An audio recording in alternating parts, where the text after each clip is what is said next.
पिछले सेशन में हमने मेमोरी की जानकारी ली थी, लेकिन मेमोरी से जुड़े हुए दो इम्पोर्टेंट कॉन्सेप्ट वर्चुअल मेमोरी और कैश मेमोरी इसको जानना बड़ा ज़रूरी है। कई बार इससे रिलेटेड क्वेश्चंस पूछे जाते हैं, ना केवल एग्जाम्स में बल्कि आप किसी इंटरव्यू को अटेंड करने जाएं तो भी। तो आइए सेशन में जानकारी लेते हैं वर्चुअल मेमोरी और कैश मेमोरी के बारे में। वर्चुअल मेमोरी क्या है? Basically virtual memory operating system यानी कि विंडोज़ प्लेटफॉर्म खुद ही basically virtual memory operating system का ही एक पार्ट है। वो ही इस वर्चुअल मेमोरी को क्रिएट करेगा, लेकिन आपकी हार्ड डिस्क पे। Virtual memory basically main memory की कैपेसिटी को इंक्रीज़ करता है, यानी कि रैम की कैपेसिटी को इंक्रीज़ करेगा। मान लीजिए आप कोई काम कर रहे थे और रैम में जगह नहीं है, तो अब उसे अपना डेटा कहीं ना कहीं रखना है, तो इसके लिए वो वर्चुअल मेमोरी को प्रयोग करेगा।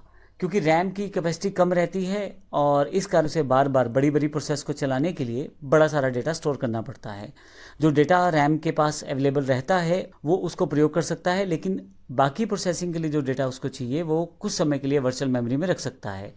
तो बार बार ये डेटा आदान प्रदान होता है मेन मेमोरी और वर्चुअल मेमोरी में, जिससे कि आपके पास एक अच्छी स्पीड भी अवेलेबल हो जाती है और कहीं ना कहीं रैम अपना प्रॉपर यूटिलाइज भी कर लेता है और सीपीयू कहीं ना कहीं इन सब के कम्बिनेशन को सेट करके आपकी वर्चुअल मेमोरी को इंक्रीज़ भी कर देता है, जिससे आपके कंप्यूटर की कार्य करने की स्पीड भी बढ़ जाती है।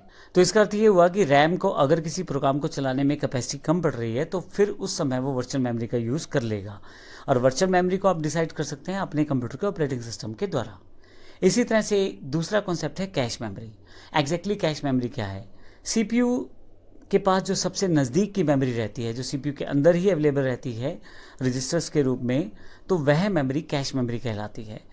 इसे सीपीयू मेमोरी भी कहते हैं। सीपीयू को जब डेटा सर्च करना है तो सबसे पहले वो इस डेटा को कैश मेमोरी में ही सर्च करेगा, और अगर किसी कारण से उसको कैश मेमोरी में डेटा नहीं मिलता है तो वह फिर रैम में सर्च करेगा, और अगर उसे रैम में भी वो डेटा नहीं मिलता है तो फिर वर्चुअल मेमोरी में उसे सर्च किया जाएगा या हार्ड डिस्क में उसे ढूंढा जाएगा।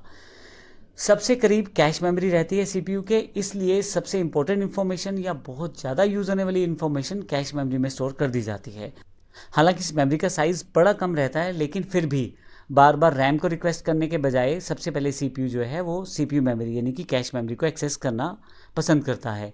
फाइनली अगर उसको डेटा वहाँ नहीं मिलता तो फिर वो रैम को, और अगर किसी कारण से वहाँ नहीं मिलता तो वर्चुअल मेमोरी या हार्ड डिस्क को डिटेक्ट किया जा सकता है।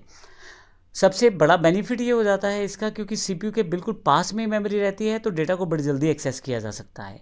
कोई इंपॉर्टेंट प्रोग्राम्स या इंस्ट्रक्शंस हैं उन्हें बार बार यूज़ किया जा सकता है, और सीपीयू खुद ही उस इंस्ट्रक्शंस को जो बार बार प्रयोग कर रहा है या उस कमांड को जो बार बार प्रयोग की जा रही है उसको कैश मेमोरी में सेव कर लेता है, और जब भी उसको उसकी एक्सेसिबिलिटी चाहिए होती है तो कैश मेमोरी से प्रयोग कर लेता है।